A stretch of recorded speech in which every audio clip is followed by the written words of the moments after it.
இந்த சம்மில் என்ன கொடுத்துருக்காங்க அப்படின்னா if A/B is equal to 2:3, B/C equal to 4:5, C/D equal to 6:7, then find A/B/C/Dன்னு சொல்லி மொத்தம் 4 வேல்யூ கேட்குறாங்க. ஸோ இந்த மாதிரி சம்ஸ் வந்து அடிக்கடிக்கு கேட்குறாங்க. இந்த சம்ஸ் எப்படி பண்ணுறது அப்படின்னா, ஃபஸ்ட்டு கொடுத்துருக்கிறது ABCD மொத்தம் 4 வேல்யூ இதனால் ஃபஸ்ட் எழுதிக்கோங்க ABCD சரியா.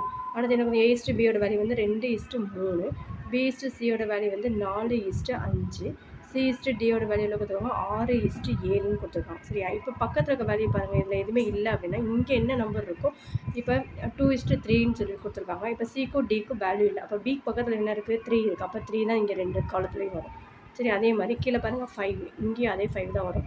இங்கே என்ன இருக்கோ அதே மாதிரி 6, இங்கே என்ன இருக்குது, இங்கே 6 இருக்குது, அதே இடத்து 6 வரும். இங்கே 4 இருக்கோ, அங்கேயும் 4 ஓகேவா. இப்போ எல்லாத்தையும் மல்டிப்ளை பண்ணுங்கள். 4 2 8 8 48 சரியா. அடுத்து 4 12, 12 72, 5 15, 15 90, அடுத்து 5 15, 15 105. இப்போ இது எல்லாத்தையும் காமனாக டிவைட் பண்ணக்கூடிய ஒரு நம்பர் என்ன அப்படின்னா 3 தான் வந்து நம்ம காமனாக டிவைட் பண்ணணும். அப்போ 3ஆல் டிவைட் பண்ண அப்படின்னா என்ன கிடைக்கும், 16:24 3 3s are 9, அப்போ 30 வருமா. அதே மாதிரி பாருங்கள் 3 3s are 9, மீதம் 1 35ன்னு வரும். அப்போ இதுதான் ஆன்சர். A/B/Cயோட வேல்யூ என்ன கிடைக்குது நம்மளுக்கு 16:24:30:35. இதே மாதிரி லாங் வீடியோ வேணும்னா நம்ம சேனலை சப்ஸ்கிரைப் பண்ணுங்கள். தேங்க்யூ.